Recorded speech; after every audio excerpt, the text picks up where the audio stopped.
everyone, welcome back to Beyond the Veil Tarot and Astrology. My name is Candice Marie. Thank you for joining me. I'll be your astrologer this week. We're going to be taking a little bit of an advanced look at the very first full moon of 2023. We've got a full moon in Cancer coming in on January the 6th. I want to dive deep into this and take a look at what's coming. As always, I'll take you guys also through the 12 signs and let you know where it's going to be impacting you the most. Please, if you guys are not already subscribed, click the link below. I am super stoked to be seeing so much new interaction on the channel, so many new subscribers, so many new members. Thank you guys so much for your support. I appreciate it. If you want to drop me a message below and let me know how you're feeling with these full moon energies or what you're anticipating based off of your planetary placements, I would love to hear. Always reading all the comments in the comment section. I do my best to get back to everybody, and I just want to say a big thank you for always being so communicative. It's really cool to see people tuning in from all over the world. All right, so we've got this full moon in Cancer taking place on January 6, 2023. It's going to be coming in hot at 3:07 a.m. Pacific time, 6:07 p.m. Eastern time. Obviously, adjust your clocks depending on where you guys are in the world. For some of you guys, it's going to be hitting a little bit earlier. And yeah, so let's talk a little bit about full moons in general. So we see these come in every 28 days or so. This is about a completion point. You want to think back to the new moon that we had in the summer of 2022. While the sun was in Cancer, we were planting new seeds, new intentions, but it was emotional, psychic, sensitive, intuitive, healing. It was about our roots, our past, perhaps even our home or our families. And now this is that kind of completion point. 6 months later, we have a full moon and we see something kind of come to fruition. So this is the fruit of what intentions we've been setting over the last 6 months. Now, the full moon in general, because Cancer is a sign that is associated with the moon, it is very potent. Okay, so full moons in Cancer have a tendency to have a little bit more extra punch to them. So many aspects going on during this full moon. I'm going to break it all down for you, but the big ones that really catch my eye off the bat is going to be the sun cazimi that's happening with Mercury at the time of the full moon, which represents this epiphany, this grand awareness, the fruit also of the Mercury retrograde in Capricorn, something coming back that we're reevaluating. And Mercury in Capricorn can be about our responsibility, our legacy, our careers, our need to step up and plan or strategize something that requires a lot of heavy lifting, a lot of work, a lot of communication work, literally Mercury in Capricorn. And when we see planetary placements on the axis of Capricorn in Cancer, it's always about taking action, but in two very different ways. Cancer talks about initiating this process of taking care of the inner world, the private space, our homes physically, but also our roots, our heritage, our ancestors, and where we come from in the past. So a lot of it deals with not just our parents, but our legacy and where our family lineage comes from. A lot of it can also be about tradition and memory.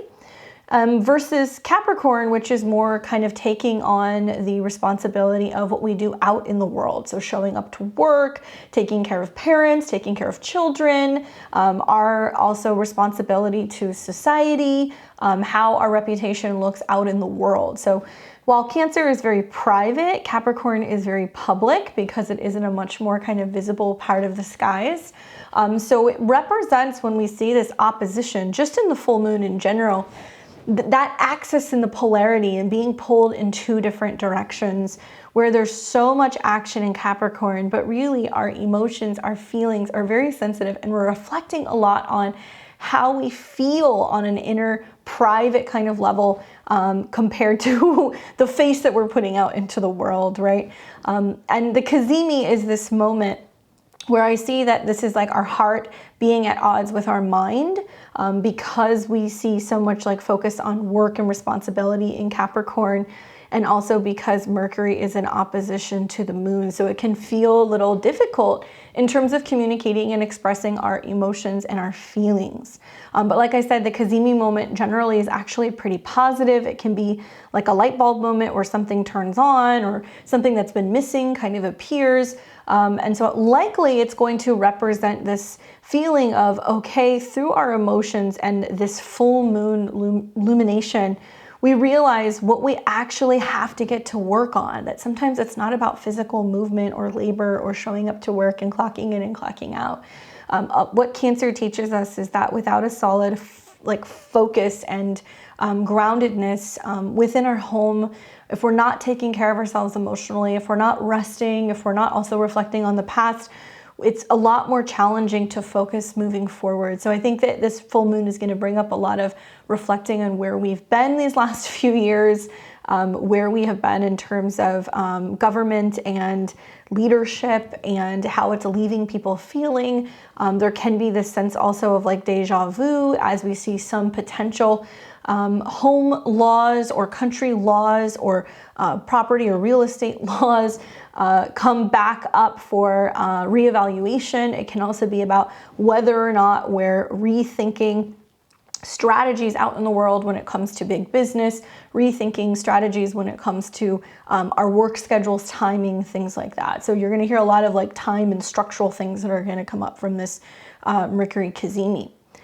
Now, this will be taking place at 16 degrees of Cancer. So if you follow degree astrology like I do, we know that 16 degrees is a Cancerian degree. So it's kind of doubling down on that Cancer energy, bringing up the second decan of Cancer. So this is where we're moving much more into our collective kind of field.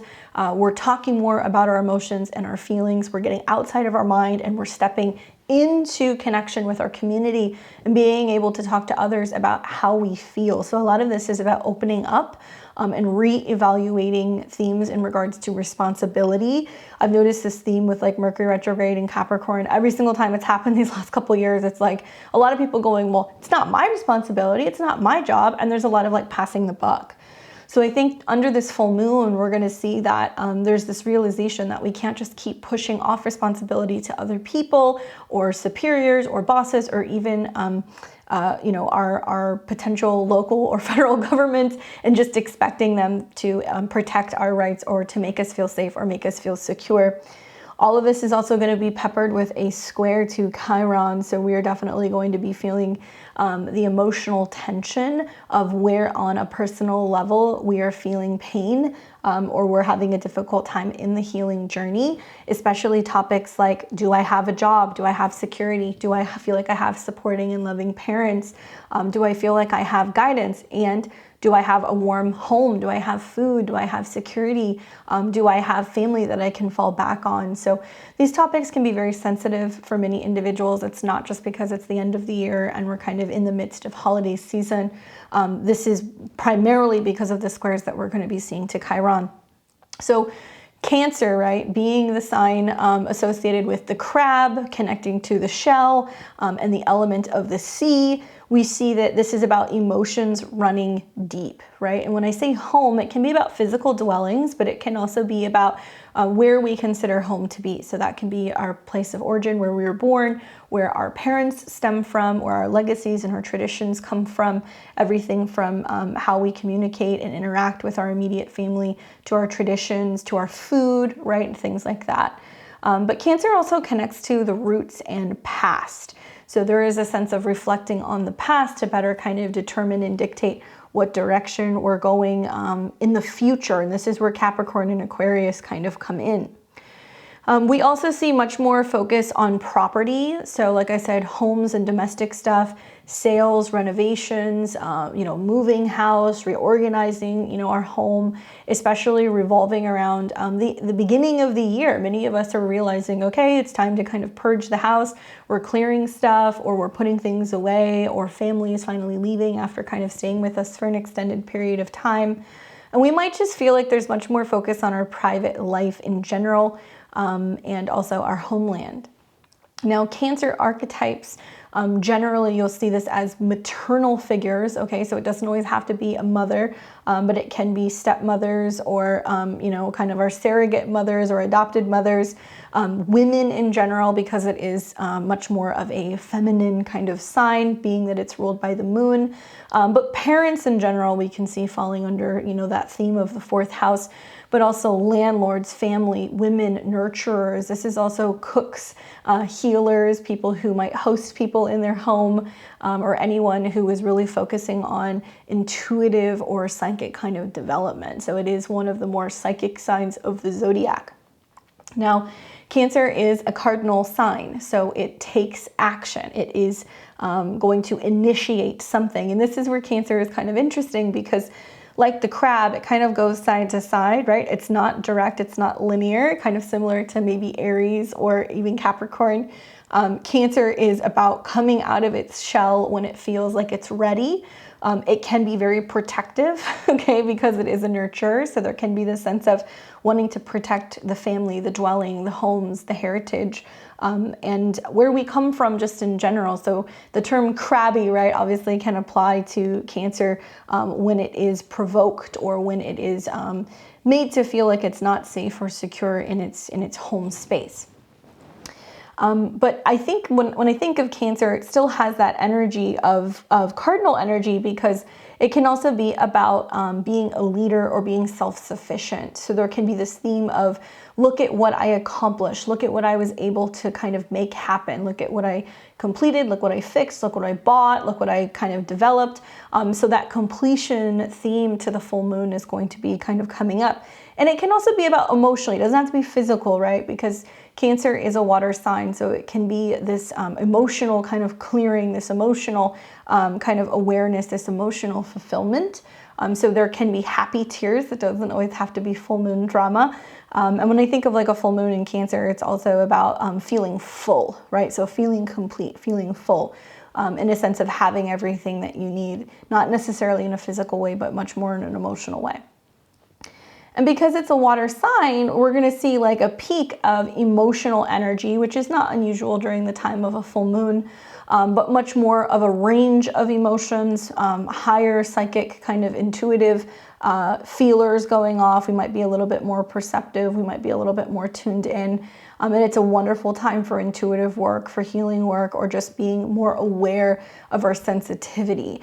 I always encourage people when the moon is in Cancer or when there is a Cancer full moon, don't just brush off feelings because the full moon is about really kind of highlighting the subconscious emotions that are kind of coming up at this time. So obviously there can be a range of them. It's not limited to just happy kind of bubbly feelings. Cancer can definitely be very reactionary, and like I said, it can be protective. So if we're noticing that more of those energies are kind of coming up, or a habitual kind of fixation on the past, or there can be like lots of worry or concern and fear about the future, we want to tend to those emotions and those feelings. We want to acknowledge them, and we also want to be tapping in not just to our physical body, but our spiritual body, and kind of seeing where that's coming from. So body scans, body checks, all of these things can be really important in seeing where that's actually physically being stored in our body in general. Now, Cancer has connections obviously to the breast, but it also has connections to the stomach. And so we can notice that there's just like a lot more tummy things that are going on, or we're kind of feeling a little bit more heaviness in our chest space, especially if we're holding or carrying tension. So these might be two areas that you guys want to pay attention to a little bit more during the time of the full moon, where some of that energy can be getting trapped. And something that I always recommend to clients who have really heavy Cancer placements or fourth house placements is literally laying down, putting your hand on your stomach and putting your hand on your chest and just regulating your breathing. That can be something that's really helpful during times of like, you know, emotional kind of instability, or when you're not feeling safe. We're working also with selenite connected to the solar plex, can be really helpful in kind of clearing some of that stuff out as well, especially for Cancer energy, because selenite is made up of salt, and we know that Cancer is connected with the sea. Now, the ruler of Cancer is the moon, so that's why there's just so much more focus and emphasis on the subconscious, the sleep space, reflecting, intuition, emotions. And there is a darker side to the moon, similar to the tarot. It represents like what we don't see in the dark, what we feel, but we can't quite put our finger on. So we might notice during the full moon that there's a lot more subconscious stuff that's coming up for us than usual. It's important to stay open, to be receptive, but also to be reflective. I liken like the element of Cancer being connected to silver, very reflective, especially those of you guys who've got like, silverware, silver plates or anything like that. You know, if you polish it, you can like almost see yourself in it. It can almost be equivalent to a mirror. Cancer energy is reflective, and it's feminine, maternal, and emotional. So we want to be reflecting on what feelings are coming up for us, what intuitive hunches are coming up for us during this time. Couple interesting things going on here outside of the Sun-Mercury cazimi, which in itself would constitute me making a video about it, and I still might talk to you guys more about this at length. This might have to be the video that you have for now.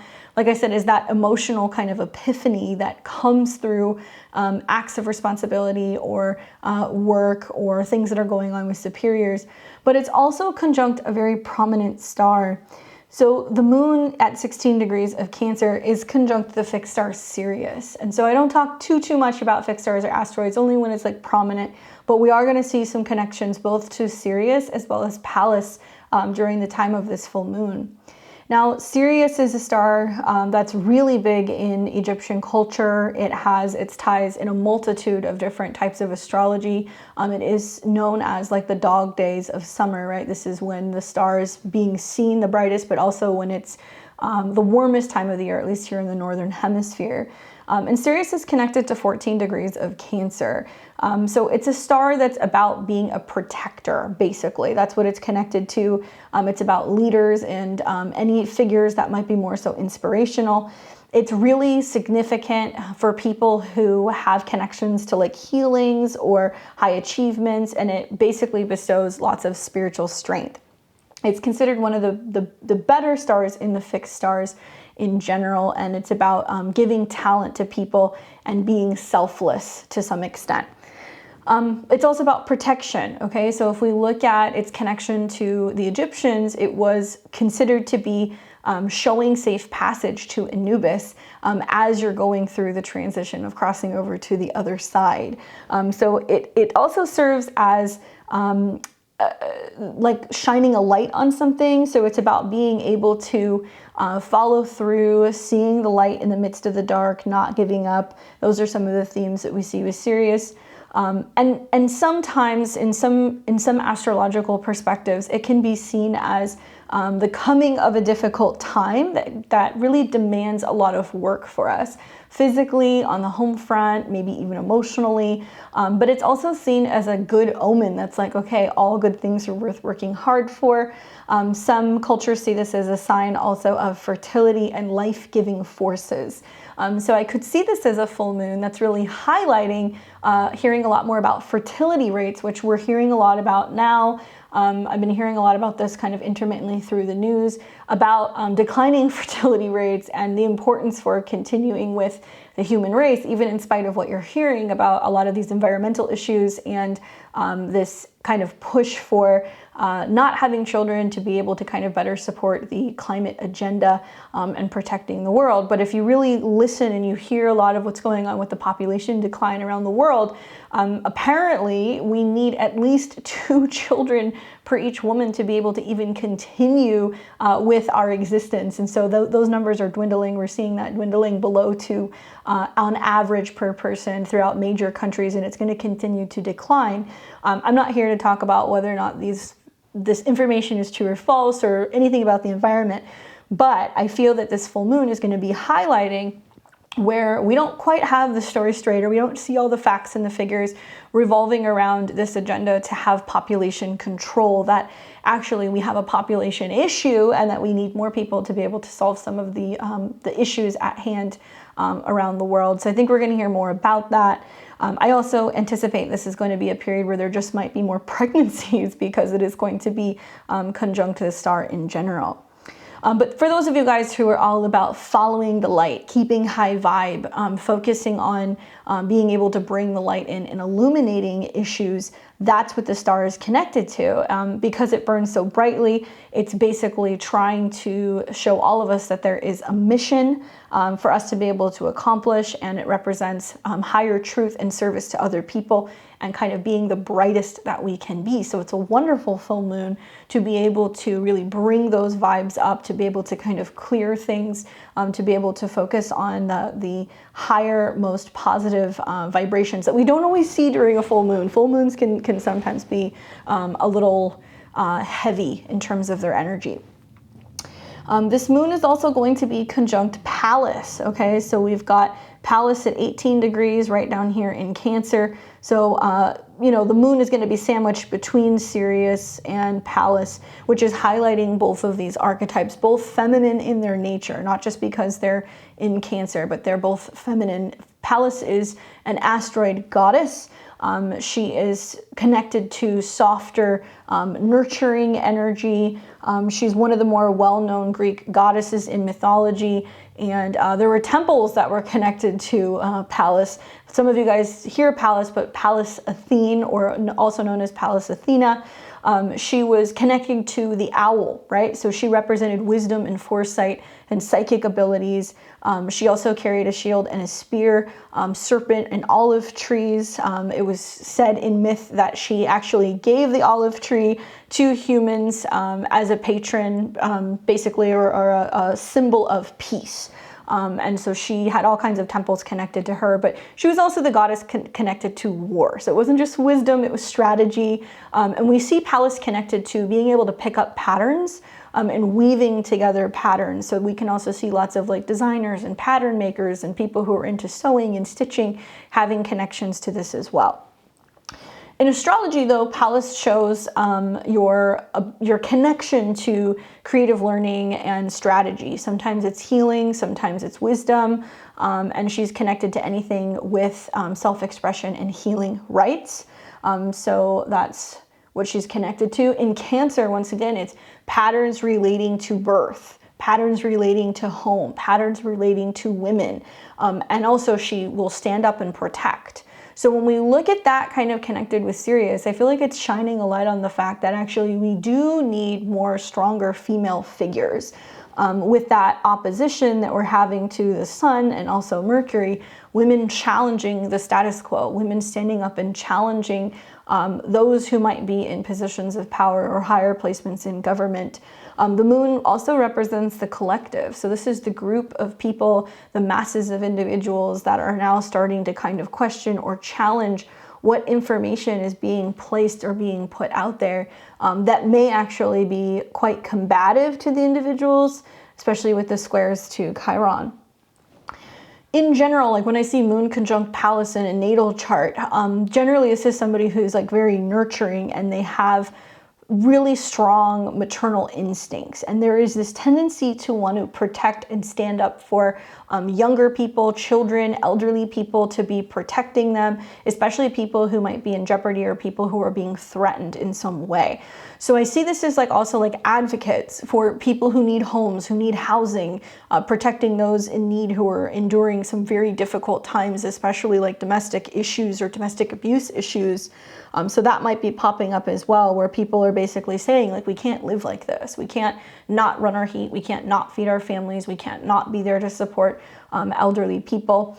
And it's about integrating intuition also into either campaigns or grassroots campaigns to be able to go and get other people involved to be able to help those who are in need. So I'm anticipating we're going to hear a lot more about secure housing, rising housing costs, rising food costs, issues also in regards to like rent and laws and regulation, and anything also in regards to people who are homeless because of the trines to Neptune. So let me read you guys the Sabian symbol for, we're going to read 17 degrees of Cancer because it is 16 degrees and change. So we're going to round up. And this is my Sabian symbol book, A Screen of Prophecy. If you guys want to check out my books, or if you would like to read along with me, you can check out my Amazon link below. I always put all the books that I'm reading on the channel here. It basically just takes the degree, because there's 360 degrees that makes the whole chart complete, the circle in astrology, and it connects it basically to a passage. It can be cryptic, but it can be kind of like literal. So it always gives me a little bit more food for thought for what's going on in the world. This is going to be page 137, and this will be for 17 degrees of Cancer. And it reads, the germ grows into knowledge and life. The keyword is unfoldment. The theme is self-actualization. The symbol speaks to a dynamic that will live and achieve immortality through some lasting significant contribution to the world. The image of the germ grows into knowledge and life was compared by Mark Jones to the concept of the philosopher's stone that alchemists sought for the purpose of transforming base metals into gold or silver, or that occult philosophers seek as the knowledge by which all problems of objective life may be solved. It symbolizes the uniqueness or distinctiveness that constitutes self. The emphasis here is on determination to not only survive, but to reach the goal of maximum fulfillment of personal potential or make the most out of what self can be.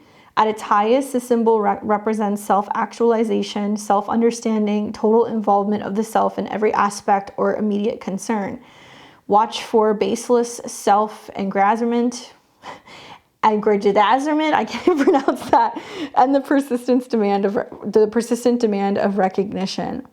The accent is on growth and development. Things have been at a standstill. Things that have been in a standstill may suddenly take off or develop a life of their own today. The greatest advantage lies in capitalizing on the momentum present at this time and moving forward with your plans. Stay in the driver's seat and do it your way. Stepping stones would be growth, development, maturation, transformation, metamorphosis, expansion, progress, unfoldment, change. Guard against acting holier than thou, giving the impression that you think others lack in integrity. I'm kind of like interested in the phrase, the germ grows into knowledge and life. So I'm wondering, like, is that going to be more numbers and information coming out about viruses and people being sick, right? Sometimes these can play out literally. They don't have to always be figurative. But when I look at like the self-actualization portion of this and basically talking about the emphasis on not only surviving, but reaching the goal of maximum fulfillment, not just surviving, thriving, right? In all ways, shapes, and forms. So I think that we're going to see this being a huge theme. You can look at Cancer 16 too. I was looking at that as well, bringing things up to standard and structure and, improving things. But I think that this really makes sense to me, that there is an emphasis on growth and development, right? Things that have been stagnant or have not been moving or have not been growing. We become aware that it's like stunted in some way on a personal level, on a spiritual level, on a financial level. And there's that need to be like, no, we need to get this going. We need to get this up off the ground. Self-awareness can be like a big theme right now, right? And like being present, moving forward with your plans. Yeah, I could see that. Let's look at the aspects before we get into how it's going to be affecting everybody. And I've got some ritual ideas for you guys as well. So obviously the aspects kind of start with the sun and the moon opposition. Happens every single time we have a full moon. It represents the kind of fruit, like I said, of what has been at least the immediate last 2 weeks since we had a new moon, but really the last 6 months since we had a new moon in Cancer. So it's fulfillment, completion, right? Peak energy, everything kind of at its height. Moon conjunct Pallas, like I said, has this emphasis on the need to nurture, to care, to protect. So you want to look at where Cancer is in your chart, because that full moon is going to be emphasizing this pretty strongly. That moon square Chiron in Aries is representing healing wounds of the family, home, safety, and security. It's been my experience that these Chiron squares have been really gnarly. And maybe it's just me because I have, placements in Capricorn and Aries and Cancer. And Libra, but I have felt the squares very intensely, and Chiron is going to be the focal point of this T-square that will be happening at the time of the full moon. So Chiron is now direct. It is at a 12 degrees, so it can be about what's invisible, what's psychic, what's intuitive, what we don't quite see clearly, something that may be hidden in some way. And I think for many of us, it's going to be bringing up these wounds relating to who am I? What is my place in the world? What is my place in the family? What am I lacking? You know, where am I kind of going my own way? And maybe breaking with tradition. That's what Aries does, and it squares to both Cancer and Capricorn. Breaking with tradition when it comes to your parents, breaking with tradition when it comes to your relationship status, your job, and we might just feel more in our feelings and more in our emotions as a result of this full moon. Now, that Sun-Mercury cazimi in Capricorn, that'll be happening at 17 degrees, and pretty much the whole day. Like, you guys will feel the full moon energy about 2 days on each side. But this cazimi could actually really push through some emotional response, the need to kind of take action and to be more assertive or to be more responsible and have conversations about things that we need to kind of talk about. Like I said, there is a bit of kind of reconciling with both the heart and the mind being in two different places with that opposition.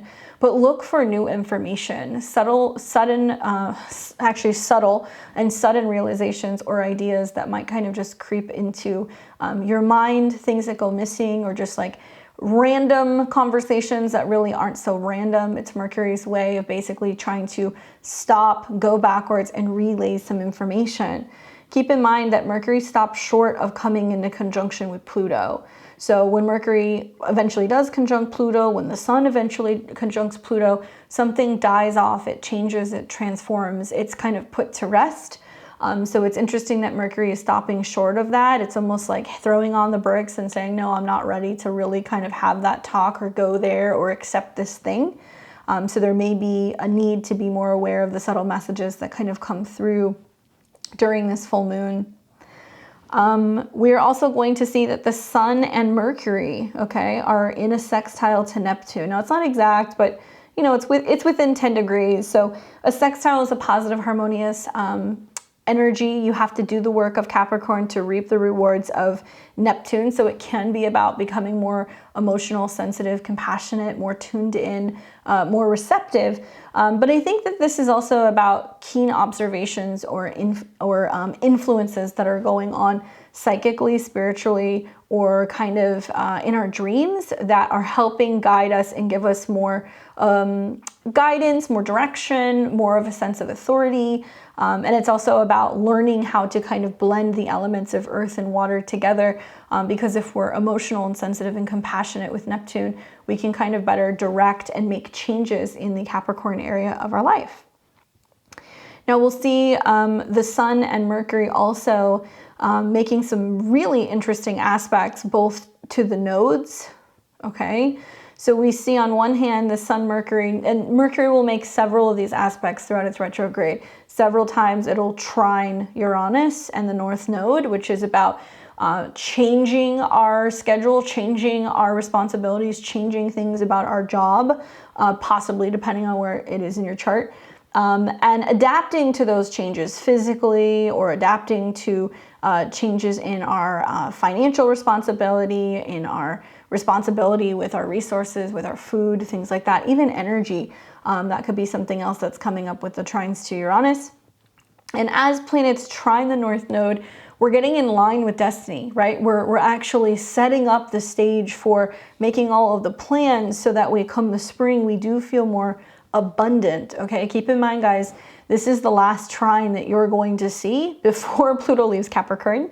This is also the last trine that you're going to see, because in the spring, the North Node and Jupiter are going to be in Taurus. So really hardcore opportunities for like strategizing, planning, coming up with campaigns, like getting everything ready for April and May of 2023, where we start to really see the physical and financial effects in a very positive way as a result of kind of getting things in order and really taking responsibility now. Now, whenever something trines the North Node, it always sextiles the South Node. So as it's making that aspect, it's going to be also going through some kind of clearing.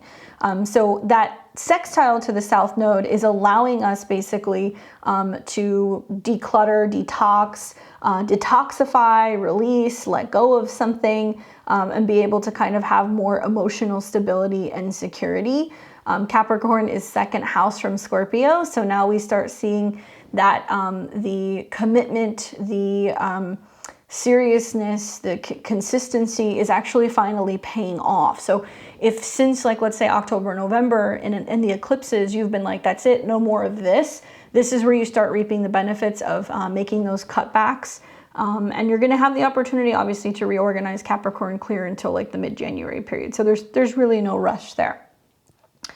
Okay, so actions in alignment with stability, clearing the past. We have the moon in Cancer, like I said, in opposition to Mercury, which I find that to be probably, other than the square to Chiron, the most agitating aspect. And that's kind of a biggie considering it's a full moon in Cancer. I see that as feeling confused between the mind and the heart, or asking emotions asking us, how do you really feel, right? It's really hard because the moon in Cancer obviously is going to really have this really strong emotional energy to it.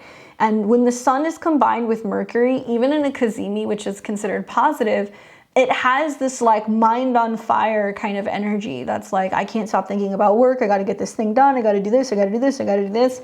It's been my experience personally that with the stellium of planets in Capricorn in a square to Chiron and anything in opposition to Cancer has been our grind and the day in, day out need to work and be productive and, you know, complete things and feel like we're getting something done, because in some ways we may be running away from healing something on a personal level. This obsession with success, staying busy, being productive, and not really listening to that polarity in Cancer, where that energy wants to make soup or stay in bed and cuddle with, you know, a pet, or wants to have a good bath and a good cry.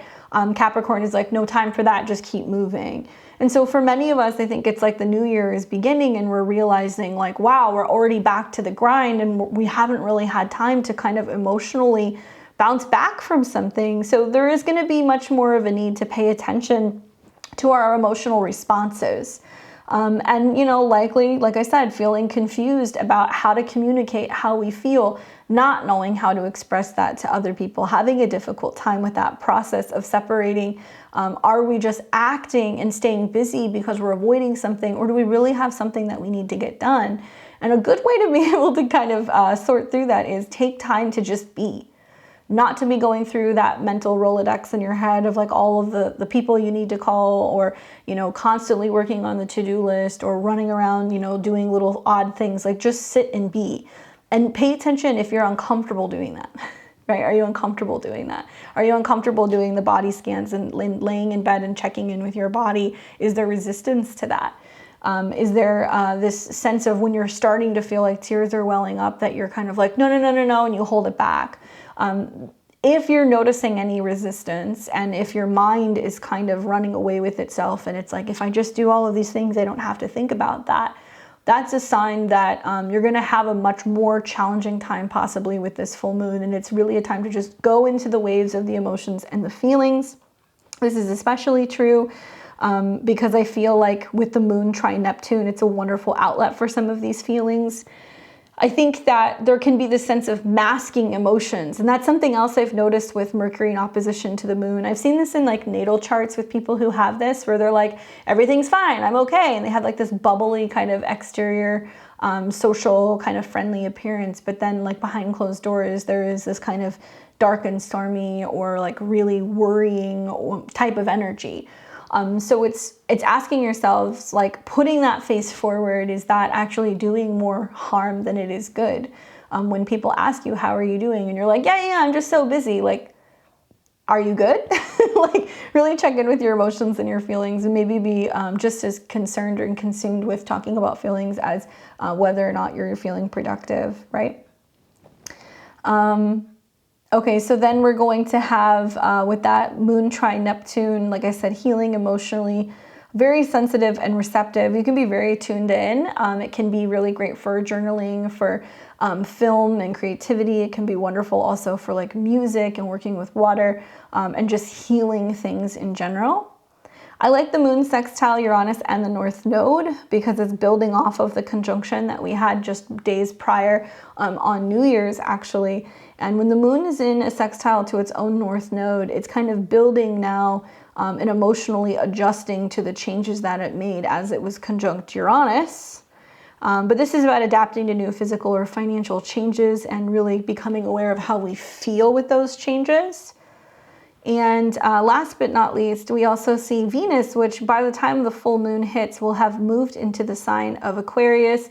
She narrowly escaped her conjunction to Pluto, which is quite intense, the days leading up to that, especially with the North Node being ruled by Venus and the South Node being ruled by Pluto. We've got a merger here of these two. So kind of like the past and the future meet in the present, and there's this need to change and transform. Now Venus is going to be kind of changing in terms of her archetypal makeup. She's moving away from being like the maiden, and she's going through this process of going to the underworld, coming back and getting ready to be reborn. Soon she'll be heading for conjunctions to Saturn and squares to the nodes. So after the full moon, we'll see a lot of Venus energy that's happening. But during the time of the full moon, Venus is in a trine to Mars in Gemini. So we're seeing that relationships can finally harmonize. There's an opportunity to see the masculine and the feminine working together. This is going to be in an air sign, an air trine. So Aquarius being about independence and freedom and friends and goals and organizations and socializing. And then the trine to Mars, which is still retrograde, but Mars is getting ready to go direct. It's about communicating and talking to other people about what we love, right? And being about love. Love is going to be a huge theme, not just because of the conjunction to, Pluto come the first day of the year, but Venus is going to be a really big star throughout 2023. We're going to see her exalted in Pisces. She's also going to come into conjunction with the North Node and Uranus. We're going to see her go retrograde square Jupiter and Uranus. Venus is going to be like a huge star next year. So I'm really looking forward to how this allows us to grow in our relationships and grow in our friendships as a result of kind of just being straight up about our emotions and our feelings. Here we see some nice aspects where Venus is sextiling Jupiter. So there can be opportunities for freedom and self-awareness and development through socializing in other people. Then we also see Jupiter is coming into a sextile with Mars and Gemini. Very different energies, right? We're going to see a lot of Aquarius energy in the new year. We're going to see a lot of Aries energy in the new year. We're going to see more Mars and Gemini. So these are signs that are about share the information, be independent, get going, talk to people, get out there. There's much more of a push and an emphasis in socializing. And I think for a lot of people, after coming out of several years of the pandemic, a lot of people are like, I don't know how to do that. I'm uncomfortable being around people. I've become accustomed to being by myself. I don't know how to share. I don't really feel comfortable walking up and introducing myself or talking to people that I don't know. But that's kind of where the medicine is in a lot of this stuff throughout the next couple of weeks. Now, just some recommendations for you guys. A lot of you guys have said that you really like this, and this is something I've always incorporated into my work, because I'm not really just about talking about what's going on in the astrology. I'm about making things happen, working with those energies and being able to heal stuff. So if you guys like my work, if you like my ritual and my herbal and crystal recommendations, definitely go to my website. You can click the links below. You can go and check out my 2023 calendar. I've got some awesome glowing reviews. It was definitely a labor of love, but we put it together. We designed it for you guys. I'm looking at it right now. That's why I'm looking off out of frame. But I give you 12 months of 2023, all of the big astrological transits broken down daily to give you guys insights as to what's happening. And we also talk about a profile for each and every one of the 12 signs, where I give you recommendations on how to ritualize the energy that month, from crystals to oils to incense, and different ideas in terms of like ritual work to be able to work with the cosmos. Super helpful, and it's very similar to kind of what I recommend here on the channel. I like it. Personally, I started doing it for myself. That's kind of how this came to be. And then I realized, like, you know, I'm organizing this for the year ahead, getting an idea of all the materials and things that I'm going to need. And then I was like, what if I share this with other people? So people have really liked it.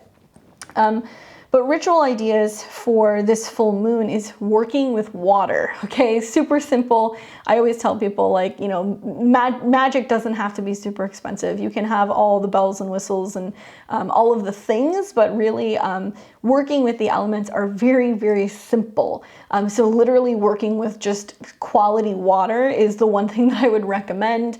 So if you're able to get like spring water, if you're able to get fresh water, obviously that's awesome. If you want to work with salt water, you can. Obviously don't drink it.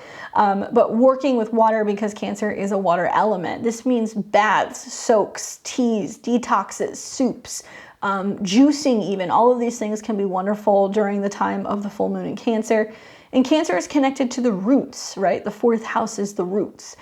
So some of you guys who have a really good local herbalist, or maybe you know a thing or two about herbalism, really consider, you know, working with roots, whether that's to cook with them. If you're, you know, somebody who's big on working with like turmeric or garlic or ginger, these are roots, and these are things also that can kind of really aid our immune system, especially during this time where a lot of people are sick. But any type of working with roots and herbs can be really helpful during this full moon. The home, anything relating to the home. So I think of like cleansing the home, you know, something I like to do during the New Year is I like to like sweep the whole house from the back all the way out the front door, and then, you know, make my concoction of like water and sea salt and Florida water and a little bit of magical oils and just clean the floors. I mean, it's just something very simple, but especially during a full moon in Cancer, this is the time that I like to do my home cleansing, my home blessing. It's a wonderful time considering it's also going to be the new year. And this can also mean just reflecting on the past, maybe even rearranging your home, right? Doing a little feng shui to kind of get the vibes kind of flowing a little bit better in the house. Definitely something you guys can consider doing. I know a lot of people who are really into like doing like womb work and doing womb healing also during Cancer moon transits is something you can consider as well. All right, so let's see. So I had some herbal recommendations. I'll have to post them later because I'm not too sure what I did with them. They're here somewhere. But for right now, this is going to be felt the most. Well, I'll just tell you. Okay, I know a few. So the crystal recommendations would be like moonstone. You can do opal. Selenite is something else that I would recommend. For herbal recommendations, aloe, bay, lemon balm, or sage. Obviously, if you want to burn that stuff, you can. I would recommend taking herbs that are associated with Cancer and a handful of sea salt and just boiling it down and throwing it into a bath and just doing a cleansing bath, or you can clean counters or floors or other things with that as well, okay? So this is going to be felt the most by 15 to 17 degrees of the cardinal signs. So Aries and Cancer and Libra and Capricorn, if you have a sun, moon, or rising within 15 to 17 degrees, you're going to feel this the most because you're going to experience a square, right? Unless you're a Cancer, you're going to experience a conjunction. This is going to put pressure on you to make changes. I'm really looking at all of the cardinal signs. I'm especially really looking at you, Libra, because if you have any placements between 15 to 17 of Libra, you're going to have a grand cardinal cross, and it's definitely, you're going to feel that pressure a little bit. 15 to 17 degrees of Scorpio and also Pisces. Now you guys will be experiencing a trine. That's because Cancer is a sister sign. It's a water element, which can be really beneficial for you. So those Scorpio placements and Pisces placements, sun, moon, rising, or other personal planets, 15 to 17 degrees, just much more tuned in, tapped in, and much more emotional, more receptive, more intuitive, more psychic. That's something else that you're going to notice through this transit. For 15 to 17 degrees of earth signs, right, like Virgo and Taurus, you guys are going to experience a sextile. So the Cancer full moon will sextile some of your personal placements. Earth and water work together very well. There's a need to really listen to the emotions, to better strategize and make plans, or to make physical changes, okay? So my Virgo and my Tauruses, watch for that. If you happen to be a fire sign and you're like, what about me? Obviously, not the most significant placements for you, okay, or transit for you. But you are going to feel this as much more private, much more emotional, healing, and sensitive, which is something a little bit different for fire signs, because you guys are much more about action and movement and like life and like kind of, I love you guys, but sometimes chaos. So having like a Cancer full moon can be a very different energy, but it can also balance out fire elements. And then for my air signs, similar, you know, it's not the most prominent full moon for you, but still for my air signs, you're gonna feel emotional shifts about physical change. You might find that you're communicating or talking or rethinking more and kind of just really reflecting on what physical changes have been happening in your life recently, okay? Just because of where this particular full moon is going to be for you. I would love to tell you guys how this is going to affect the 12 signs. I'm going to take it through the 12 rising signs. As always, I am a Western astrologer, okay? People ask me all the time. I'm a Western astrologer. In my private practice for sessions, I use both whole sign and Placidus. I really like Placidus for transits. So if you're a Placidus follower, you need to look at where 16 degrees of Cancer is in your chart. It may not be the same as your whole sign rising prediction. You might have to listen to 2. But this is going to be my whole sign Western prediction, just because it's going to be general. So that way it's going to give everybody an idea generally of how it's going to manifest. I always recommend listening to your rising sign first. It's going to be the most accurate. You're going to get the most out of my predictions using the rising sign. And it's going to be able to kind of give you an idea of physically where this is going to be affecting your life.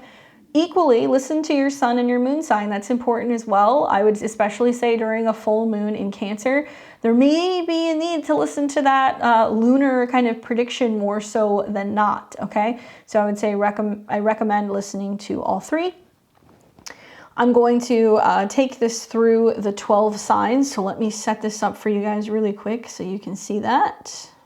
All right, so we're going to start first with Aries and Aries rising, all right? So you have got this full moon that's happening in the sign of Cancer. Obviously, a lot of what I've said really resonates with you. Because you're one of the cardinal signs, you're going to feel the crunch of this pretty significantly. A full moon in the 4th house can bring changes with home, domestic, or dwelling things. Something very significant, like closing on a house, moving a house, completing a house renovation, or something in regards to your country of origin, your mother, or a family member. Now, at the time of the full moon, it's going to oppose both the sun and Mercury in your 10th. So you're feeling pulled between work and home responsibilities. There is this sense of you being like, man, I can only do so much because of the squares to Chiron in your 1st house. Pay attention, you know, to healing issues, body issues, things that are kind of coming up for you, especially considering Mercury's retrograde. Mercury rules your house of health, and it's retrograding conjunct the sun. So there's this sense of, I need to be at work, but I have a sick kid and I'm doing everything I can to kind of juggle both things, and I got to be home, but I also have responsibilities. These are the types of themes that you're going to see that might potentially pop up. But also it can be, you know, what is my role in society? What is my job supposed to be? How am I taking responsibility for what's going on with my health? Do I need to make changes emotionally to kind of better physically be on the mend? Possibly. Something else that I would say to really kind of watch for, because you'll see the day before, so on the 5th, as the moon is entering into the sign of Cancer, it's going to square Jupiter on your ascendant if you're an Aries rising. So you're going to kind of start to feel it happening before it actually like really fully kind of comes to. What else can the 4th house bring? I mean, a full moon can be, oh, you know, somebody in the family is pregnant, or, oh my goodness, you know, there is going to be, you know, this thing we need to take care of in the house, or something we need to fix, and a landlord needs to show up. I think for Aries and Aries risings, also Jupiter on your ascendant and a full moon in your 4th, and you got a full moon in your 5th next month.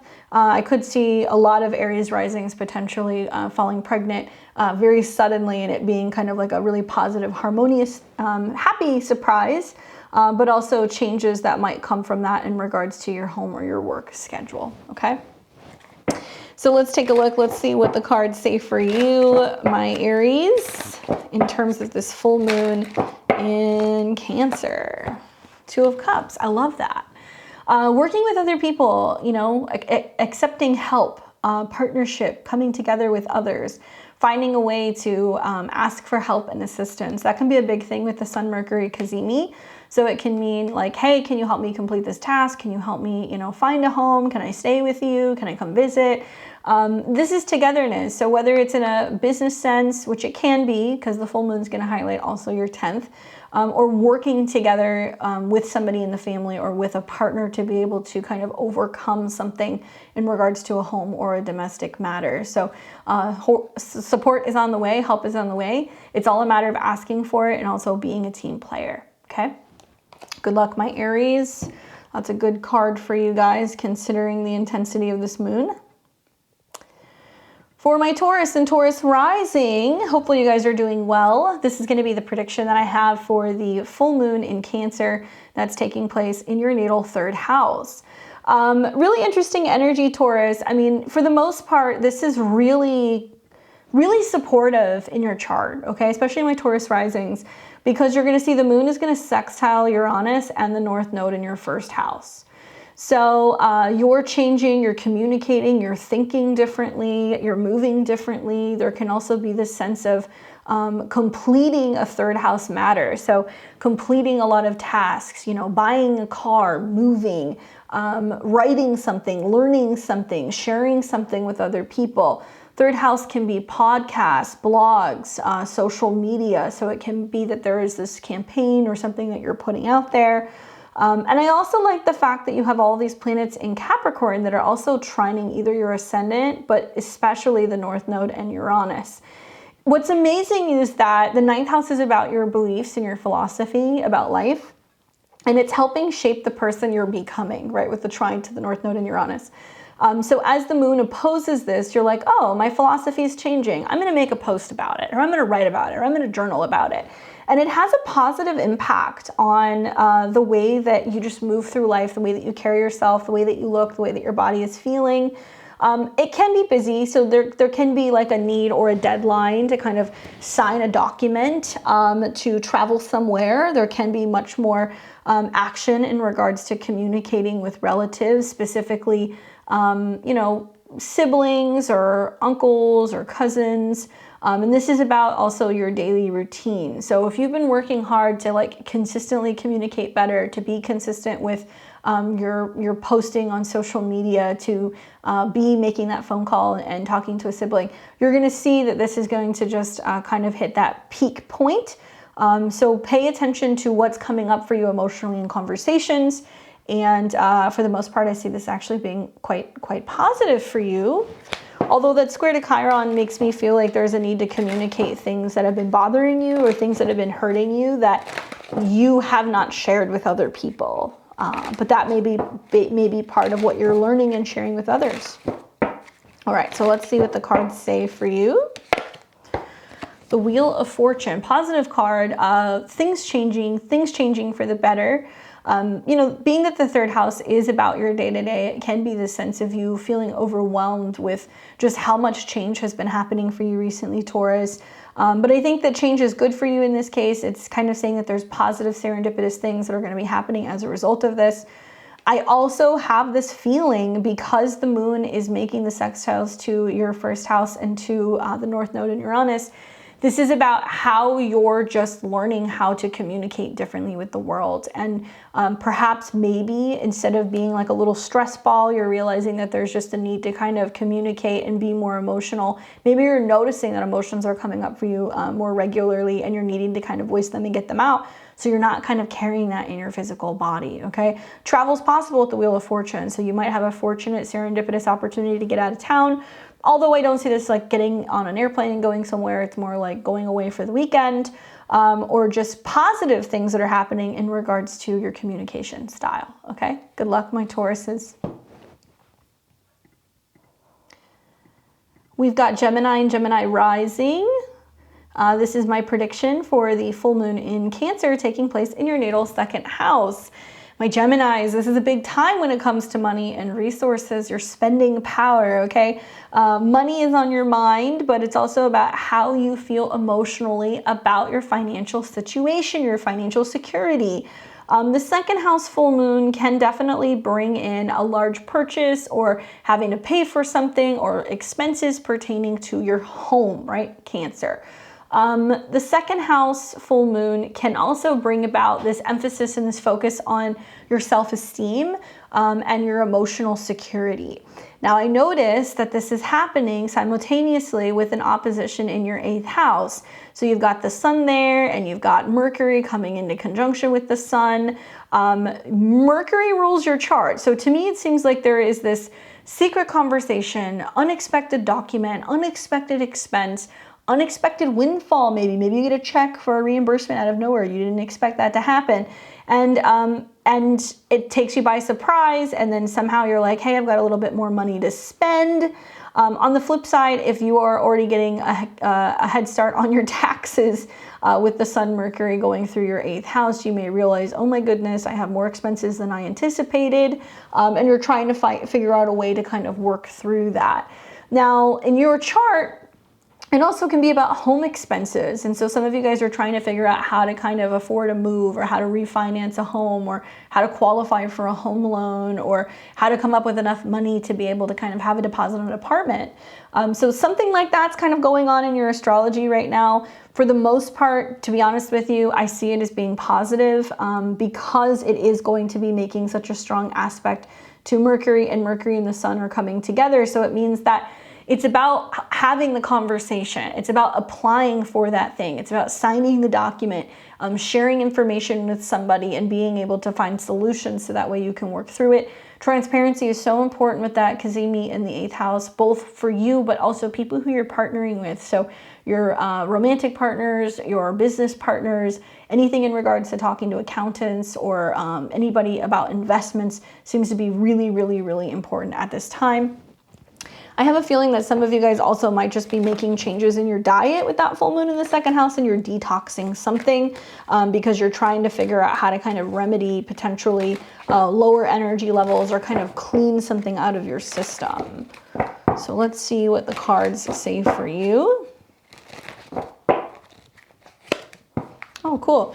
King of Pentacles. That's a really positive card. So to me, this is about kind of being on top of a financial situation. It's okay, the bill comes up, but you know, we're ready for it. You're prepared. You're able to kind of dip into your savings or move money through an account or realize that you had, you know, something that you had invested in that suddenly starts to pay off and you can like cover whatever pops up. Equally, this can be about an earth sign coming in. So this can be about a Taurus, a Virgo, or a Capricorn who's helping you with a financial situation, who's able to give you guidance. It can be a benefactor, somebody who's willing to loan you something. It can be a banker or an accountant, and somebody who helps you remedy the situation. So if there's a lot of action in your financial zone, you've got somebody who's like, don't worry, I got you, or I'll guide you, or here's how we're going to be able to kind of come up with a strategy plan to be able to figure it out financially so you can be stronger and more on top of your financial situation. Okay, so looks really good for you, Gemini. Good luck. Moving now to Cancer. Well, you're the star of the show. For my Cancer risings especially, we've got a full moon that's happening in your sign. Full moons are completions, right? So I always make this connection to pregnancy, but literally the conception point would be like the new moon. The actual giving birth process would be the full moon. It's everything is kind of now fully coming to light. So it's visible. So some of the intentions that you have been setting over the last 6 months are becoming visible. Some of the things that you've been working with emotionally are becoming visible. And it's in your 1st house. So yes, okay, textbook astrology would say, oh, that's a potential for a pregnancy, maybe. But I think it's about something coming full circle in terms of your feelings on the matter. Okay, well, what matter? Your feelings on the matter in terms of your role out in the world, and you could be very sensitive and emotional about a situation in regards to your career because of the squares to Chiron. Feeling in your feelings because you're like, okay, what direction is work going? Or I'm not getting along with my boss, or I don't feel like I have enough authority in the world. And then we've also got the fact that the moon is going to be opposing both the sun and also Mercury in your 7th house. So interesting, both the 10th and the 7th house deal with your public reputation. 7th is more relationships, 10th is more career. So you see your moon in a very uncomfortable angle with Chiron and also the 7th house. this can suggest that you're at odds with somebody professionally, or you're at odds with a parent or with a partner, and you're kind of like, what the heck, you know, like, when am I going to catch a break? I think that this is also highlighting the dynamic between yourself and others. Now, the 7th house is not always a romantic partner or your marital partner. It could be a manager, it could be a therapist, it could also be a business partner, it could be a client, right? This is your marketplace. And so there is this sense of you being like, what do these people want? Or what does this other person want from me? Mercury's turning direct, Mercury's retrograde, coming into conjunction with the sun. So there's this sense of like somebody going back and forth and like changing their mind or saying one thing and doing another, and the effect that it potentially has on your professional reputation. So you're not going to put up with a romantic partner or a professional partner that's kind of flippy floppy, because you're going to go, this doesn't make me look good. Full moon in your first house, just the moon in your first house in general, does make you more sensitive, more moody, and more emotional than usual. And there can be emotional outbursts that are coming as a result of somebody from the past kind of tinkering with you. So maybe you're reconnecting with a romantic partner, right? Or you're hearing from somebody after a breakup, or you're seeing them after you've taken some space. Maybe you're having a conversation with somebody who you used to work for, or somebody who you used to work with, and it's getting in you in your feelings, and that happens during the time of the full moon. Personally, I feel like it's about drowning out the noise of other people and work and focusing on you, right? Don't let other people get a reaction out of you, right? I like the fact that the moon is going to trine Neptune, so you're learning a lot about your emotions and your feelings, and spiritual practice or religious practice or meditation or some kind of something that's going to help you ground these emotions is important. And then the moon is also going to trine out to the south node. So you're definitely dealing with clearing issues relating to the inner child or childhood, clearing stuff relating to broken hearts, and being able to stay open to what the bigger picture has in store for you. Yes, relationships are tricky right now because of the retrograde in your 7th, but just because somebody else is not communicating well or they're back and forth, does that mean that you lash out, right? That is the question.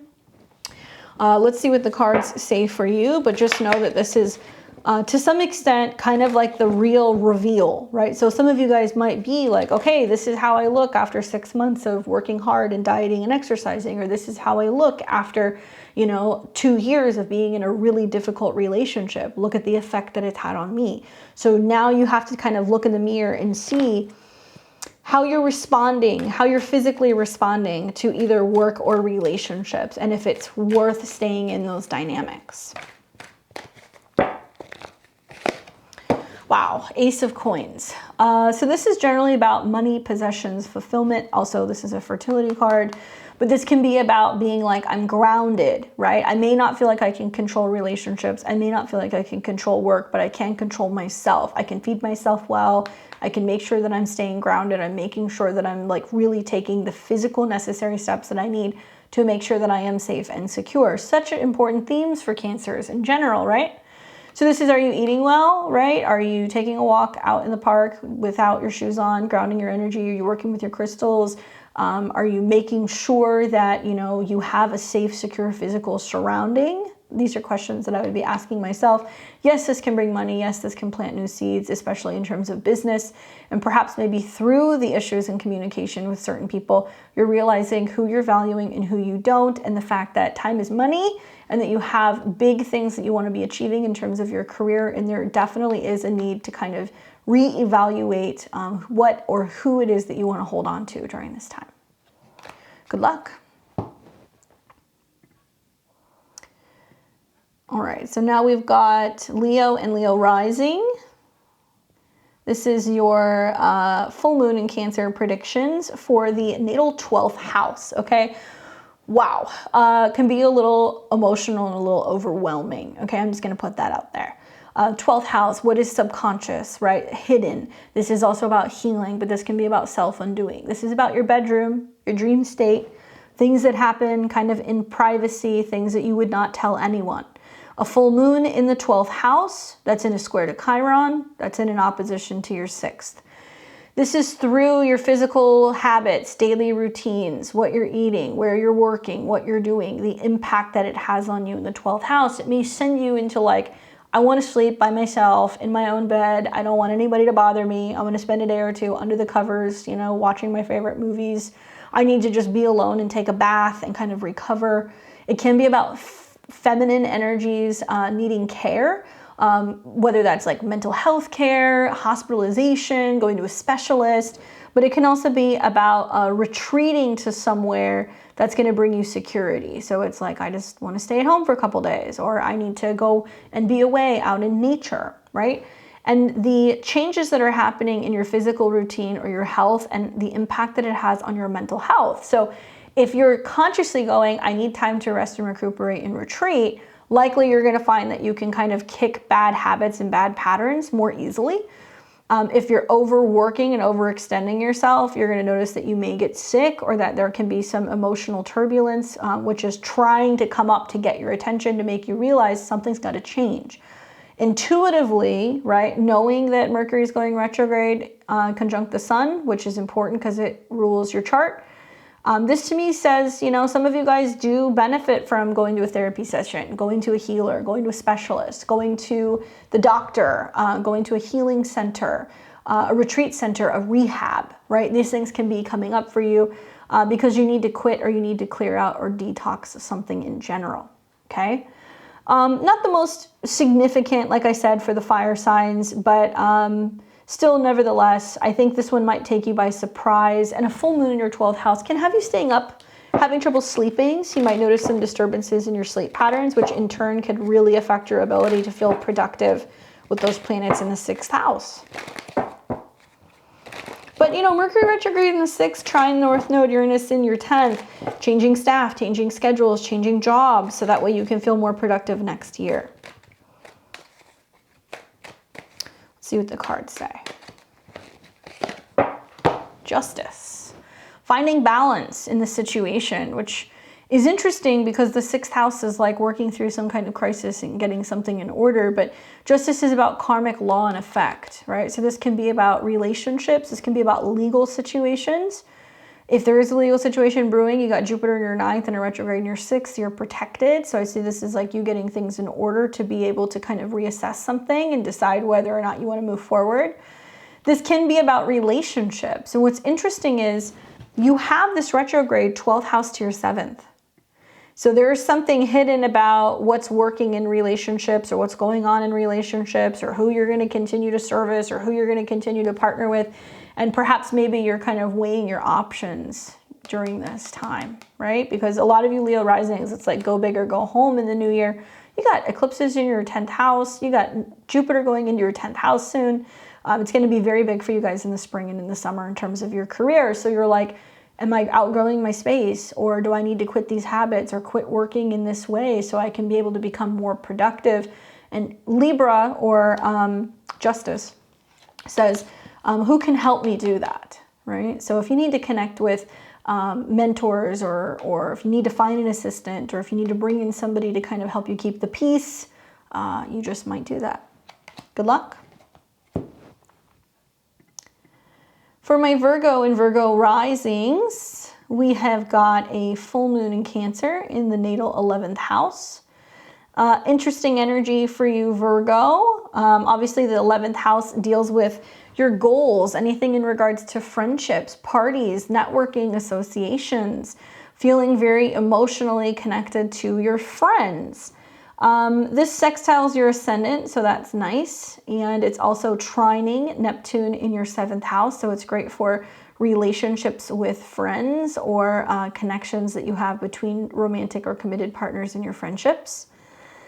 Where this is sticky is the full moon is going to be in opposition to your chart ruler, Mercury. Okay, so honestly, I could see like the sun and Mercury coming into conjunction in your 5th house, where it's, are we friends or are we something more? Okay, a lot of Virgo risings are going to be like, what is going on with this person? Because the 5th house is about lovers. Now, it can also be about taking chances, self-employment. It can be about creative processes. Yes, it can be about children. So if you have kids, it can be like, I think I'm pregnant. Oh my God, I might be pregnant. For other people, it's, you know, I've met somebody, we're getting to know each other. What is this? Like, we're going back and forth. Are we friends or are we something more? I feel like Mercury being in opposition to the moon and it's conjunct the sun is that there are subconscious feelings and drives that are coming up that you're not aware of, that you're doing things subconsciously, and there's a need to kind of get more so back into the body and become aware of some of your behaviors. Now, this can also be about getting back to old hobbies, getting back to old creative practices, and the need to kind of connect with friends or to network to be able to do that. So some of you guys are going to be like, I just need to have some fun. How can I have some fun? I'm going to call up that one friend that I used to go out with all the time. We're going to go out together. Mercury retrograde in the 5th. Just watch for bad habits, right? That can be coming up where you can potentially be realizing that you're outgrowing certain friendships, and maybe you call that person up and you go out with them and you're like, it's just not the same anymore. Like, I've kind of grown up now. I don't have fun doing this anymore. And there may be just like a realization that you've outgrown something. But still, nevertheless, the sextile to your ascendant has you in touch with your goals and your emotions. Also, the sextile to the Uranus North Node might be feeling like you're much more open to traveling and going places to have fun with people. And I really like the aspects that it's making to Neptune. You know, pretty soon you'll see in the new year, Saturn's going in your 7th house and you're getting more serious about relationships. So for some of you, this full moon can be highlighting, hi, this is my goal, right? I'd like to be committed, or I'd like to get married, or maybe I want to eventually live with somebody or have a kid. So sharing that with another person. And you might find that your heart and your mind are a lot at odds during this transit. And you're asking your friends maybe for advice and you're like, what do you think? How should I handle this situation? Let's see what the cards say. But still, full moon in the 11th house, you go to a party and have a great time and like realize that you just needed to kind of cut loose a little bit, you know? Hi, the Lovers. Options and choices. What are we doing here? You know, it's pretty much what I thought. The Lovers card can talk about temptation. It can talk about options and choices, and it's like, do I do this or do I do that? But I think the Mercury retrograde is, am I fooling myself? You know, am I going for the wrong person? Am I getting involved with somebody, and is it a bad idea because it's not being defined? This can be about finding the right person and finding like a divine union, but it's only through a series, I think, of trial and error with the squares to Chiron. This can bring in a really interesting kind of plot twist where there's maybe more than one person that's involved, or that, you know, you're getting advice from another person about a potential relationship or situation surrounding a creative project or a child. But the Lovers card makes me feel like there is going to be some temptation to kind of get back out there and see what other options or choices there may be for you. Okay? Good luck, Virgo.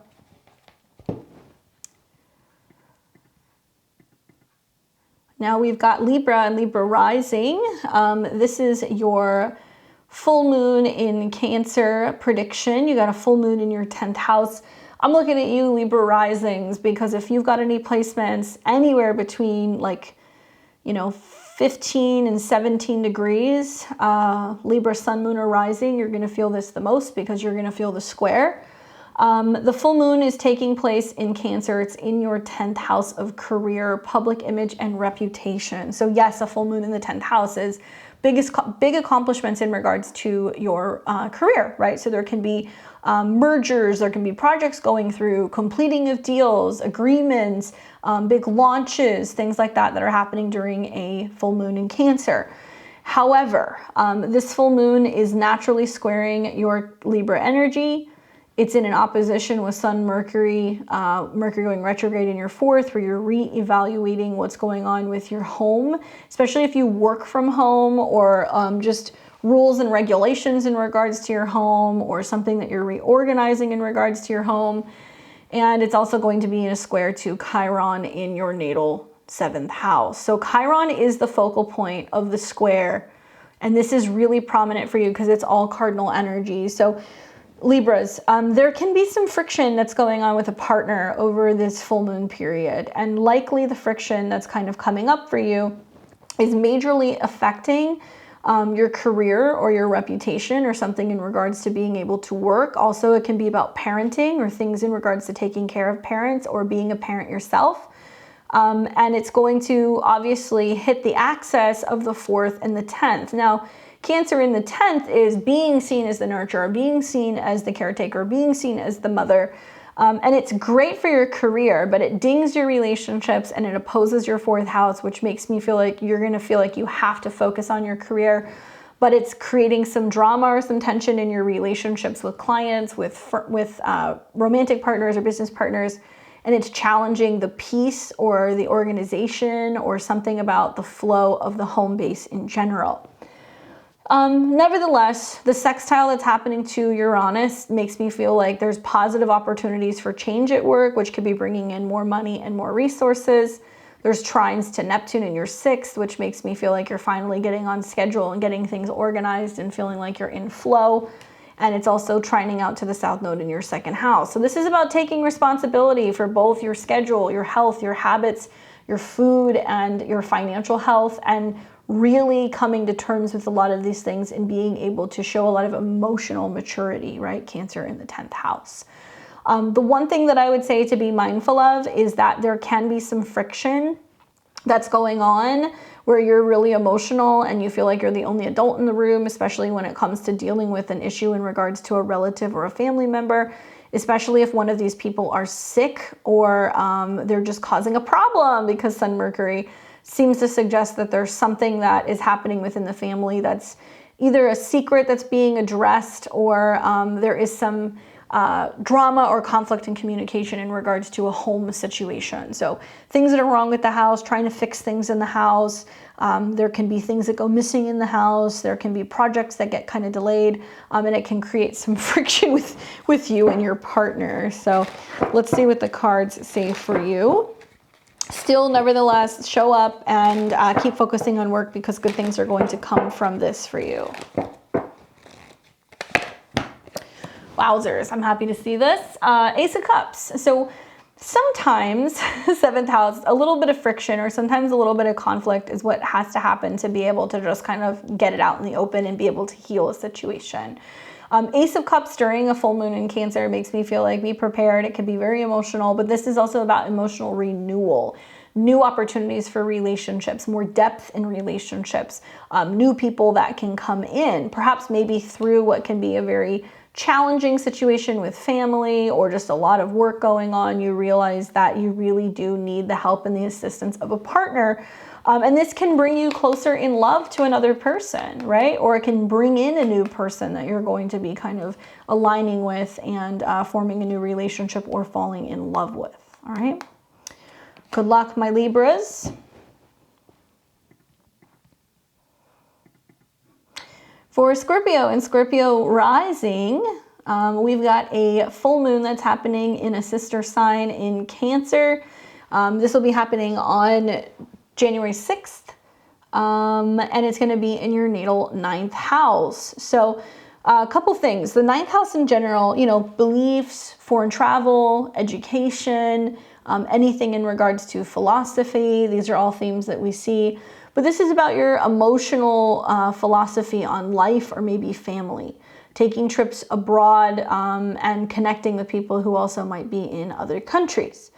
Now, you've got this full moon that is in a sister sign. So if you're a Scorpio rising, sun, moon, or rising, but especially my Scorpio risings, it's going to be in a trine to your ascendant, which means there's some sense of change affecting your belief on life, how you're changing, how you're letting go, how you're easing up maybe because the South Node is there. And it's also going to be making a trine to Neptune in your 5th house of romance and creativity and anything in regards to love and self-expression. So I really love this for Scorpio risings. I feel like this trine is going to be a perfect time to kind of like either plan or go on a romantic vacation, even if it's just out of town briefly. Now you've got the full moon that's going to be in opposition to Sun and Mercury Cazimi in your 3rd. So I think that this is about perhaps maybe reevaluating or returning to a conversation with another person about your beliefs or possibly even travel, some of your goals maybe. Throughout this Mercury retrograde, you will see trines to the North Node and Uranus in the 7th, encouraging you to communicate more with spouses or business partners or clients, and sharing your belief in your philosophy. So a full moon in the 9th house can be booking the trip completing the program, launching the course, publishing the book. But it's bigger than that. It's about how what you're completing is actually really changing and shifting not only who you are as a person, but how you think and how you communicate with other people. So there can be this period can be a lot of feedback. If you're somebody who has like a coach or a mentor or a guru, this might be a really interesting time to connect with one of these people who can give you some insight, because also this full moon is going to sextile your 7th, which means that somebody's going to be able to communicate and talk to you about the bigger picture and where you see your life going in general. But if you're in the field of travel or communication, this can be very, very interesting. I would just say watch for things that you're booking. It's a Mercury retrograde during the time of the full moon, so double and triple check everything. Maybe do your research and wait until Mercury goes to direct before you book something. Let's see what the cards say for you.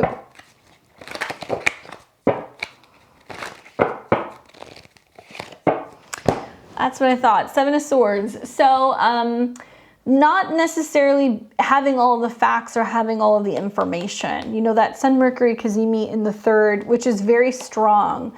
Mercury is really comfortable in the 3rd house. So it tells me that there is still a sense of you adjusting to a new environment, or there's something that needs to be tweaked or changed about a contract, or something that's not entirely clear when it comes to communication. The 7 of Swords is about what you don't trust or not getting all of the information. So with the moon in opposition to Mercury, it's like you're trying to communicate with people your beliefs or your philosophy, but there's kind of like a blinder, or there's something that's like missing. There's information that's missing, or you don't have the full story, or you haven't fully kind of worked out all of your ideas or your notes yet. Watch for also just miscommunications and dishonesties that can happen with the moon in opposition to Mercury as well, especially in regards to friends or certain groups or associations. But still, for the most part, Scorpio, I feel like this is a pretty positive moon for you. And I think there's just a matter of reevaluating what you believe in, how you're communicating with people, what people are telling you, and just having to assess things and really read the fine print more than usual, okay? Good luck. For Sag and Sag rising, we have a full moon in Cancer taking place in your natal 8th house. This will be on January 6, 2023. Interesting place to have a full moon. It can be a little bit heavier in terms of emotions. Cancer full moon or Cancer moon in the 8th house is moody. It is about changes and transformations and death and rebirth and releasing and letting go. Emotional detoxification is the name of the game. So there can be endings, right, relating to home, family, transitions and changes in terms of finances or joint resources. Much more of a focus on whether or not you feel safe or emotionally secure. And the 8th house is other people's money, okay? So this is like you have a big, check that goes out, you have to pay something. It can also mean that you're realizing that a tax, bill is going to be due and you're trying to kind of get that together, or you're trying to pay something off, or you see the effects of your credit card statement after Christmas.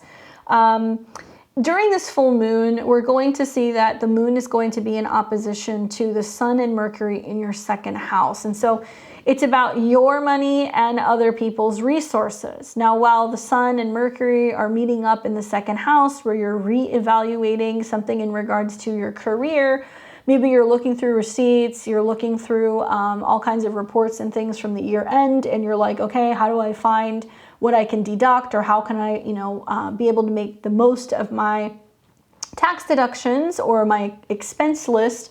It's in opposition to the moon. So it says that you're going to get triggered about money that's going out and money that's coming in, okay? And when this full moon happens, it's also going to be squaring Chiron in your 5th house. So if you're somebody who's a creative, if you're an artist, if you're self-employed, this might be a little bit more magnified than usual. The positive of this, because there is a positive, is that the moon is going to trine Neptune in your 4th, and it's also going to trine the South Node in your 12th. So there is about a release, a letting go. For some, it can be a transformation of the home. It can be saying goodbye to someone or something, unfortunately. And with the Sun-Mercury conjunction, I feel like it's about making changes in regards to your role or your responsibility out in the world. I promise you it's going to get a little bit easier here, Sag, once you get through this period. Yes, there can be much more financial stress than usual, but this is all giving you the opportunity to really reevaluate and reassess what you value, where you're spending your money, and where it is going, okay? Let's take a look at what the cards say for you, Sagittarius.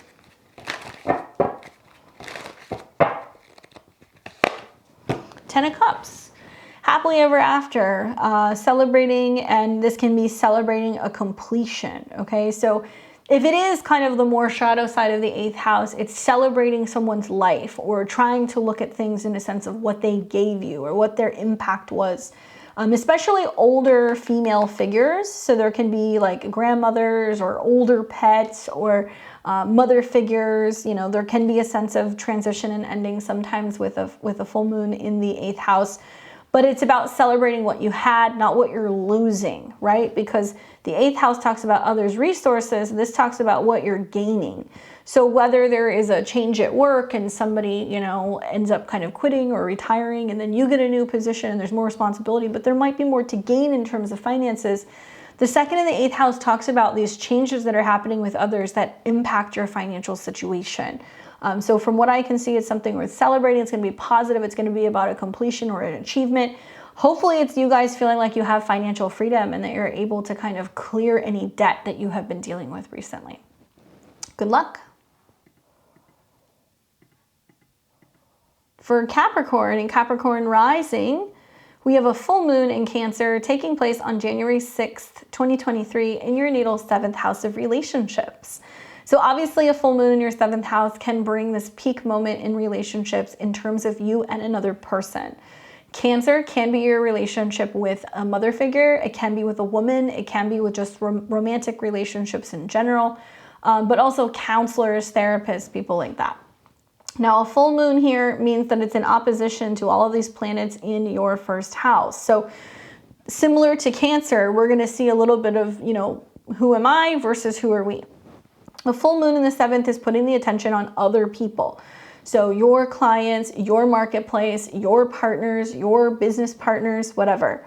And as Sun and Mercury are going retrograde, there is a sense of you feeling like you need to get it together, right? Mercury's retrograde in conjunction to the Sun. And there's a cazimi that's happening during the time of the full moon, which tells me that there is this epiphany about how you think, how you want to communicate, something with your body even, because Mercury rules that. And you're communicating and telling other people what you need. So there's a sense of telling your partner, hey, I'm sick, can you bring me some soup? Or calling your doctor, hey, I need to get in and kind of see you because I've got something going on. Or realizing, I need a trainer, I'm gonna call someone. Or I need someone to help me organize the house because I broke my leg. There is a sense of having to ask other people for help and assistance and care, but it's about the willingness to speak up and say something, Capricorn. Can this bring endings, breakups, divorces, separations? Yes, it can. Doesn't mean it will, but it can because a full moon is a completion. What I'm looking at though is the square to Chiron. So we've got Chiron being the focal point of this full moon, which is very significant for you because there's what you're rethinking and what's changing about you as a person at odds with other people, and all coming and playing out in the home zone. So there can be more agitation with the roommates for not cleaning up after themselves. There can be frustration in terms of, you know, being at odds with a family member and trying to figure out how to deal with a parent or how to take care of a home situation. You and a spouse may get into a confrontation over, you know, who gets to watch what on TV. Like, it sounds silly, but these things can actually kind of happen. And it's opening up a wound where, Capricorn, you're going to be like, why is it on me? Why is it my responsibility? Or like, why do I not get a sense of authority? Or like, why do I not have my own space, right? That's where Chiron is going to be heard loud and proud.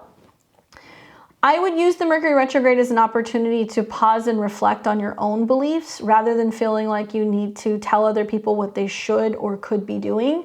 It's going to be an opportunity for you to really take a step back and like ask yourself, like, you know, am I feeling heard? If I'm not feeling heard, why am I just telling them what to do all of the time? Or why am I trying to nurture or take care of people who don't want to help themselves? This energy with Mercury retrograde in your 1st and Mars retrograde in your 6th is trying to bring your attention to you, your habits, your patterns, your health, first, right? Putting that first before other people. And there may be a sense of you needing to tell other people that you can't be the person to handle everything, or you can't show up and be the person to take care of everything within the home or the family. That is possible. Big themes in relationships can happen that are positive though. I mean, this moon is also going to sextile Uranus. So for some people, it's like, I love you. Obviously, we're meant to be together. Or I'm pregnant. We're getting married. There's going to be trines to Neptune. So being able to communicate and speak more softly and from the heart. And trines also to the South Node, where we're becoming aware of what old goals are changing and how we're stepping into the new. What's going to make you happy, what's going to make you feel the most alive, what's going to make you feel like you're having the most fun. That is the direction you want to go. You want to be following your bliss. And if other people are getting in the way of that, then you may feel like you need to adjust or make changes in terms of how you're communicating with them or having better boundaries. The card that I get is the Page of Cups. New opportunities for relationships, emotional immaturity, but not in that sense. It's more like something just blossoming.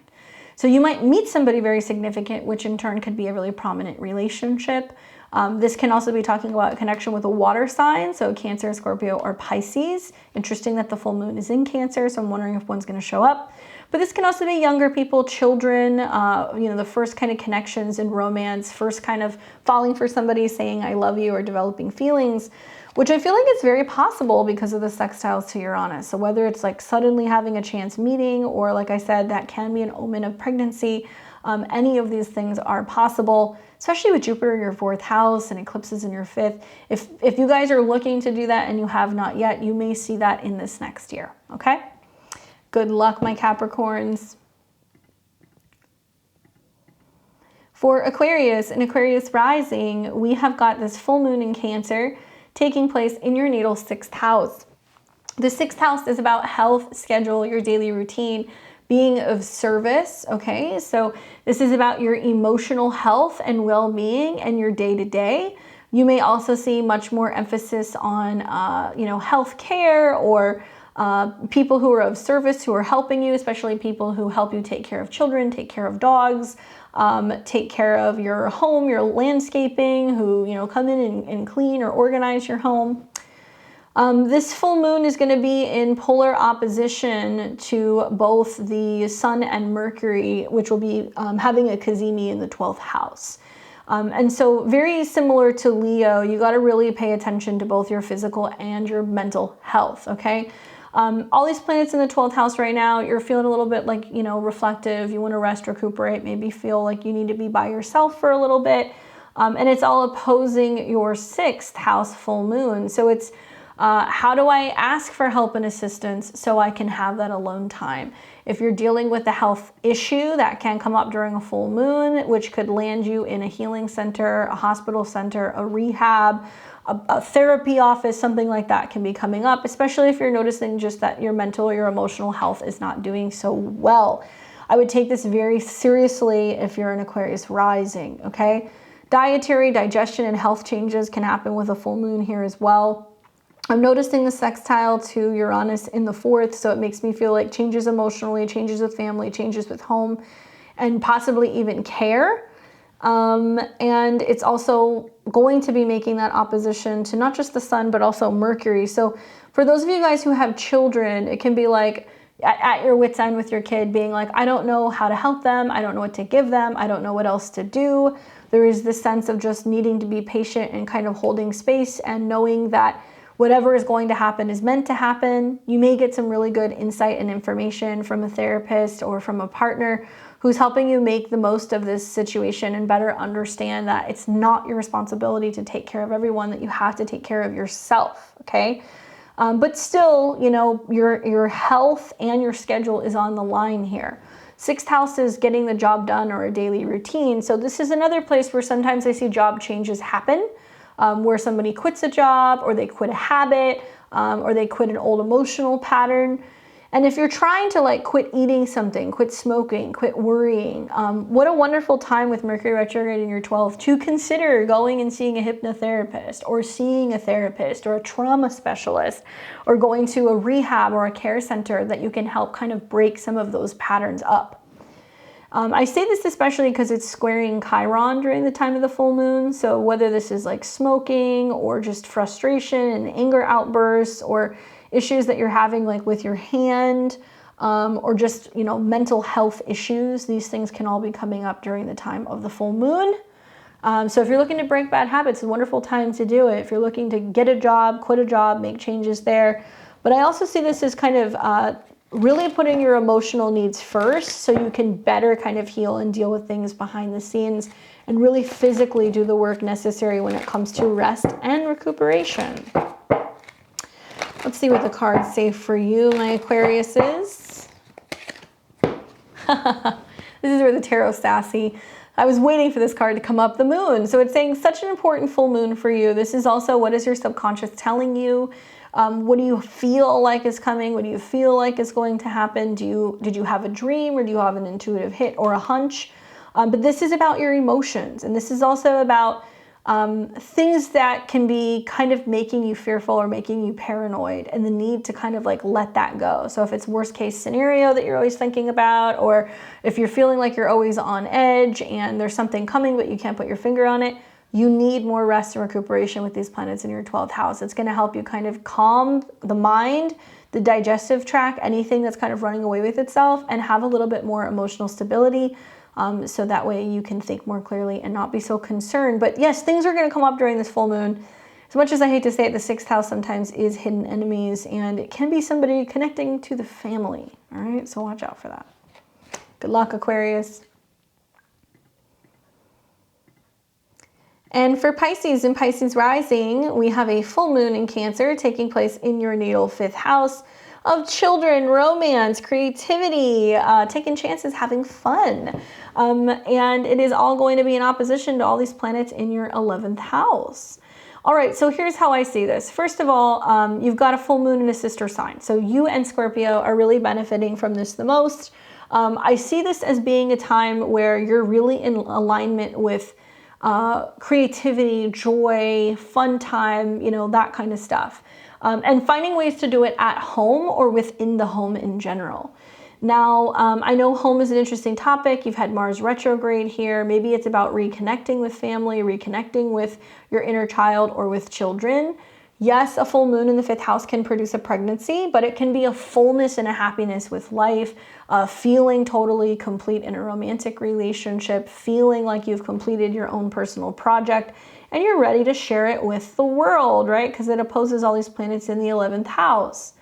I like the trine to Neptune in your 1st house. I feel like this has you feeling creative and soft and emotional and sensitive.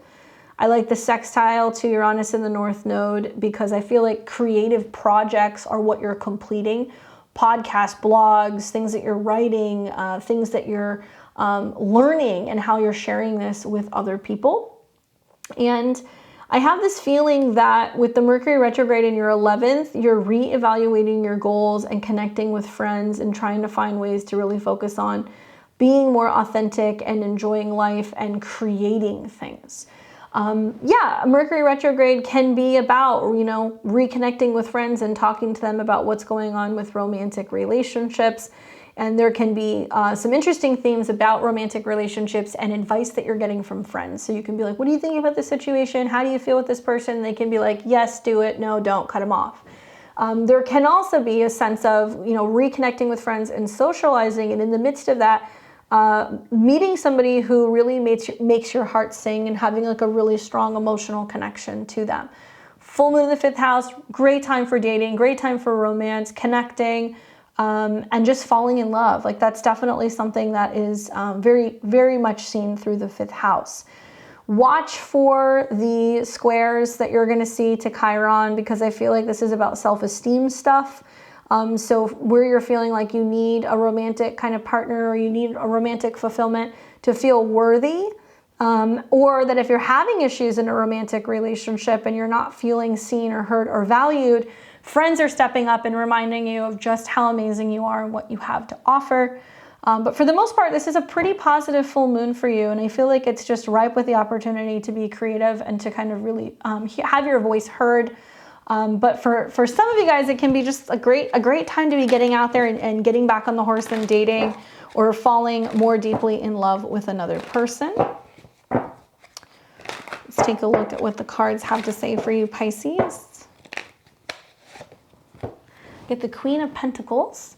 So this is a fertile card, so it can be about pregnancy, but I see this is about a maturity, an emotional maturity. Yes, this can be an earth sign woman, so it can be a Taurus, a Virgo, or a Capricorn.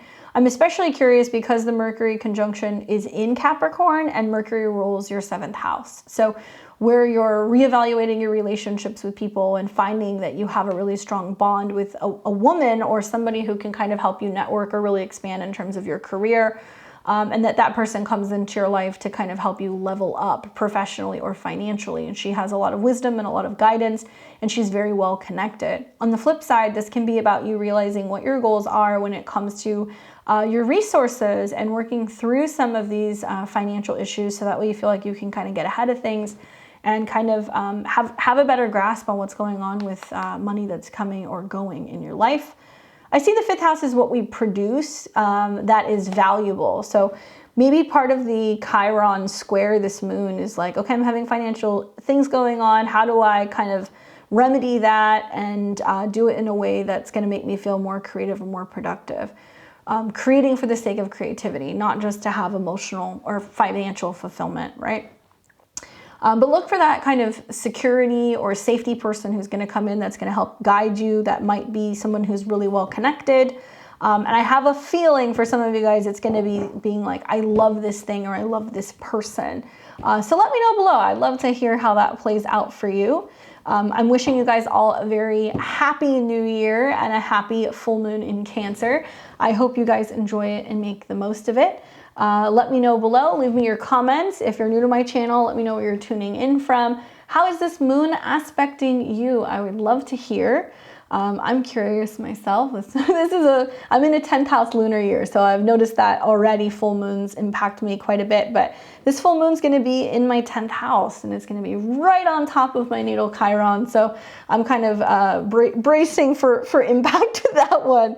I'll let you know how that goes. Otherwise, I will see all of you guys very soon. I hope you enjoy the rest of your week. Don't forget to give me a thumbs up, and I will see all of you very soon. Take care.